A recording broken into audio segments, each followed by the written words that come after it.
What's that face all about? Well, I mean, Wow. you're in his space. He's, you know, not necessarily happy about it. Huge. Oye, chico. ¿Quieres? Oh, lo siento. Bueno, chico. Bueno, chico. Bueno. So how much does he weigh? 95 kilos. But actually, he should be 150. So he came here in 2002. He was the first animal ever brought here. And the owner woke up one day, and on her veranda, on her front porch, was a wooden jaguar. And inside was a 6-month-old jaguar cub. Really? So that's how he first came here. I don't think he likes that camera. No, I don't think he does. He especially does not like GoPros, I've noticed. It's the red dot. Oh, the red flashy dot? light. Oh. I came down here with mine one night. Was not happy about it. I'm not saying don't use it. I do that too. Yeah, yeah.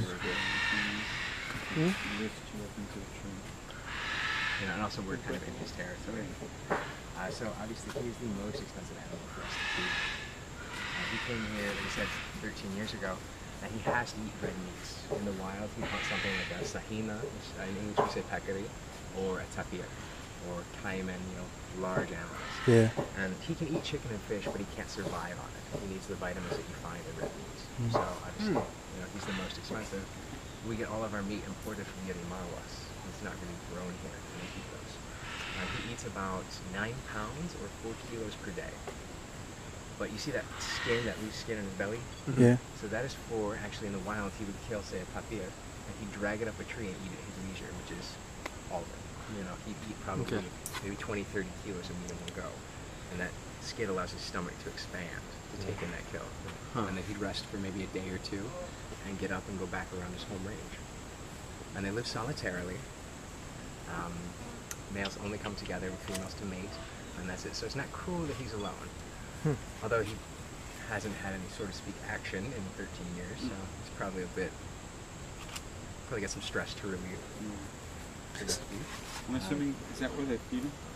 Well, actually feed him, well, we do tours here with this food, and you can see he hasn't eaten all of it, but at the end of the day, back in his little roofed-in enclosure back there, the little kennel, we move him back there in the mornings. I would feed him through there, and then in the mornings we move him back in there and lock him in, so he could come in and clean the enclosure. We take out all the bones, all the feces, everything that's in there, and we let him back out. He's actually not really enclosed for maybe an hour. So does he hunt like boas and stuff too?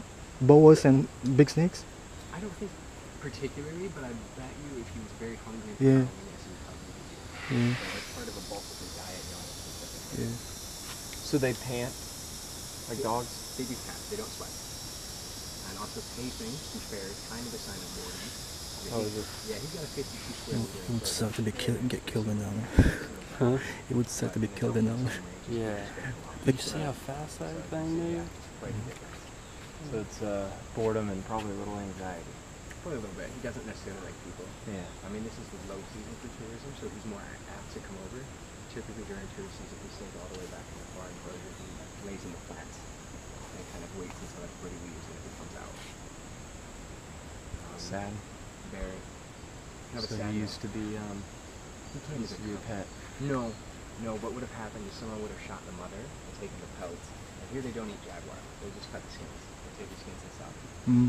Somewhere between 800 and maybe 1,000 to 8,000 soles, depending on the size.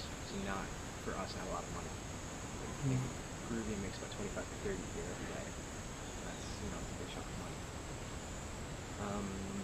And from there, if they have young, they'll try to sell them young, usually to tourists or rich people with money. Same with ocelot as well. So that's what would have happened.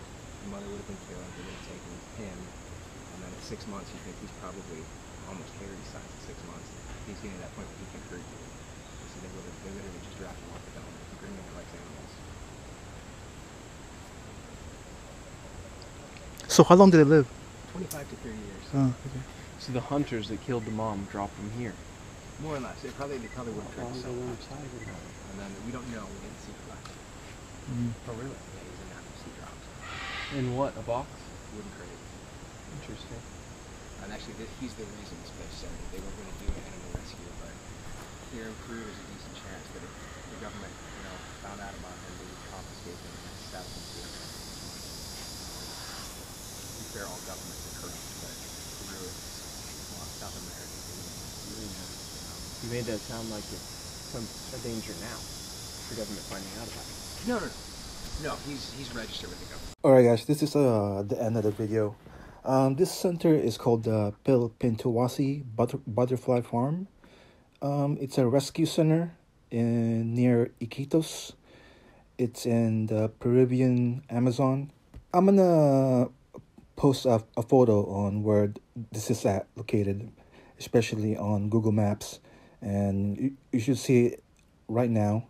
It's in the, obviously it's in the deep in the Amazon jungle. This is kind of surprising to me because this is actually part of my 7-day ayahuasca retreat. It was a 7 days, Monday to Sunday, and Wednesday was our days off. So on a Wednesday we went here, and they said it was a butterfly farm, and I thought it was like, okay, I'll go. I mean, So when I arrived there, and I was a bit kind of surprised about they have so much animals. They have jaguars, they have lynx, and monkeys and snakes, and pretty much everything they got there. It's kind of weird when you arrive there. It's like it's kind of off the beaten path, although it's only like 20 minutes from the city of Iquitos. It's you're gonna take a boat, and you have to like ride that boat, and then you have to go to this maze of woods and forests, and then you arrive there, and when you arrive at the center, it's kind of like a mini Jurassic Park. That's what it is. When you arrive there, there's fences, and there's and I kind of assume that people there are from,